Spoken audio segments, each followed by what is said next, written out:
Next up in the Chieftain bracket of the Warpstone Cup playoffs, we are to the semifinals now, and we've got Skarbrand versus Solmir. Skarbrand coming in with a very cool defensive Wood Elves build. He's got Durthu as a big anchor here, some Eternal Guards, a couple of Swift Shiver Shard Deepwood Scouts, a single Treekin, love to see it, some Dryads as well, a couple of Wild Riders.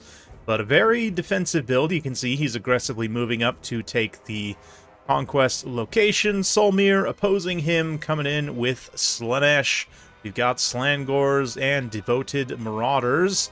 We've got a Sorcerer Lord of Slaanesh. Lore of Shadows on horseback. He's rocking Pit of Shades, Milkosk, Mystifying Miasma. Has that Prismatic Amplifier as well. Then, looks like a single unit of the Champion, Regiment of Renown, the Pleasure Guard here, looking to powerhouse their way through, some Chaos Knights and Hellstriders as well, out on the flanks here, so big, wide Slaanesh army. Let's see how they can get on. Wood Elves here, taking, like I said, a very kind of defensive approach. Maybe not exactly usual for the Wood Elves, and it does seem like Slaanesh's build was maybe more built to counter like a skirmish-oriented build from the Wood Elves, but instead we're going to have this defensive battle here, which Skarbrand, very smart lord choice in taking Durthu in a situation like this. Just Durthu in general against Slaanesh, because their lack of anti-large armor piercing. You're not going to have great direct answers to Durthu. He can smash his way through frontline engagements, no problem. Well, we've got some Devoted Marauders making their way in. Fight here, going to get countercharged by Wild Riders, who themselves get hit by Milkosk Mystifying Miasma as the rest of the infantry start to make contact here. It does look like Slangor's getting some decent charges in the side, and the full envelopment is underway. Slangor's charging on in. And unfortunately, Swift Shiver Shard's getting a little bit involved in melee here, at least unfortunately for the Wood Elves. But yeah, hopefully looking buttery smooth for you guys on my new hardware. Yes, indeed. Race the Frozen Heart going to hold this back line. As in the front, Durthu continues to try and smash. An absolutely brutal Pit of Shades here. Going to catch a bunch of units all blobbed up in the back line. Hits both of those Deepwood Scouts there. So some nice spell placement so far. Pleasure Guard did run in and take a decent amount of damage. And I gotta call out the Treekin here, sort of acting as mass blockers in this defensive formation. Trying to do what they can to hold back high mass units of the enemy. Yeah, you can see Skarbrand switches them over to try and block up these Knights here, try and keep them bogged down against the Eternal Guards so they can trade upwards with their armor-piercing anti-large spears. Eternal Guards will trade upwards into enemy like heavy cavalry very well if they get the chance to actually stand and fight them. Typically they just get flattened because of their light armor and mass and everything, but yeah, here they're doing a pretty decent job. Swift Shiver Shards also surviving, getting some shots in on the Chaos Knights of Slaanesh there. Wild Riders running around, staying alive for the time being, but have taken a pretty severe amount of damage. Yeah, the Treekin, though, high melee defense, charge defense against large. They do have magic damage as well, which will help a little bit, but only 22 melee attack. It's pretty low. Don't expect them necessarily to be doing a lot of damage here, but Wild Riders going to countercharge the Pleasure Guard. Pleasure Guard, of course, going to be nasty on offense, but overall will struggle with their defensive stats. As long as they're cycle charging, though, they're going to capitalize on that speed and maneuverability, try and keep them safe.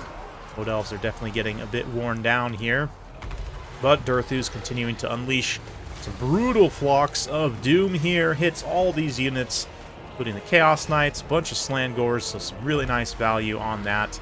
And the Treekin are still continuing to hold here, you know, despite a lot of the other Wood Elf units starting to have some issues. But another nasty, nasty Pit of Shades here. Yeah, Skarbrand does react and is going to move some of his units out of the way, but still, that's probably the ends for the Swift Shiver Shards there. Durthu, though, ain't heard no bell. He's going to continue fighting. Let's see, a little debuff being thrown down here.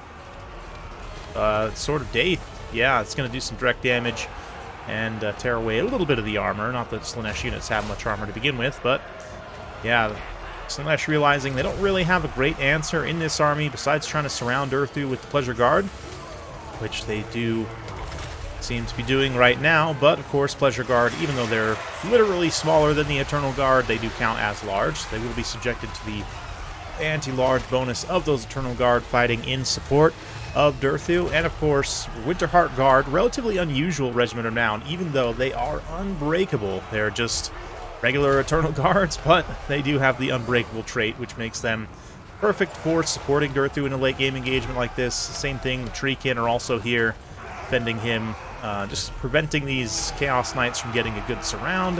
Not that the Chaos Knights would be doing a ton of damage, but hey, they would be doing something, no doubt.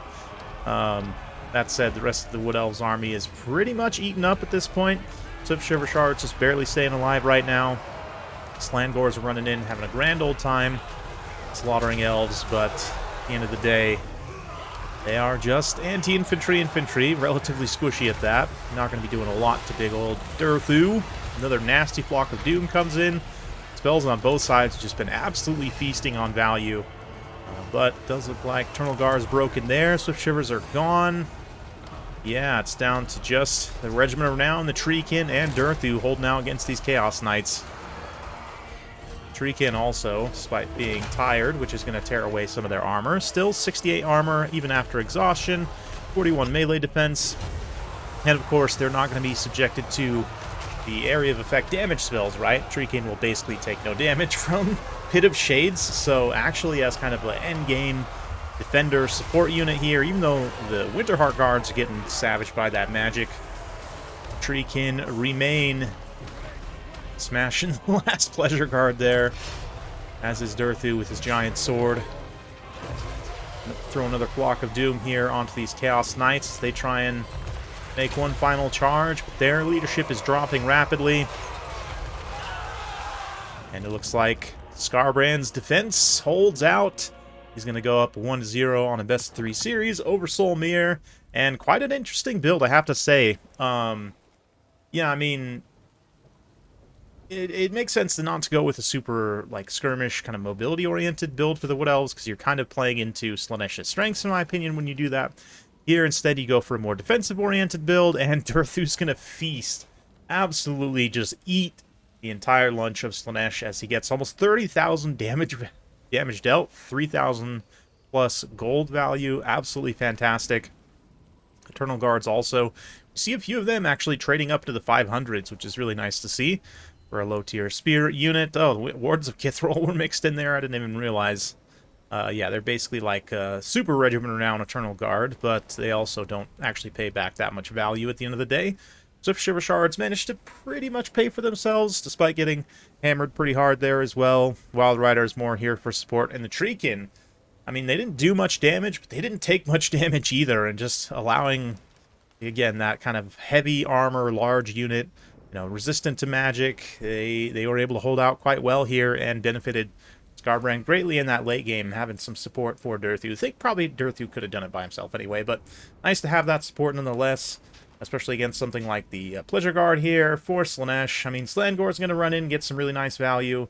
The rest of the build, though, is going to struggle somewhat. Decent value on the Sorcerer Lord, of course, as well. Great job by Solmir with the placements on those Pits of Shades.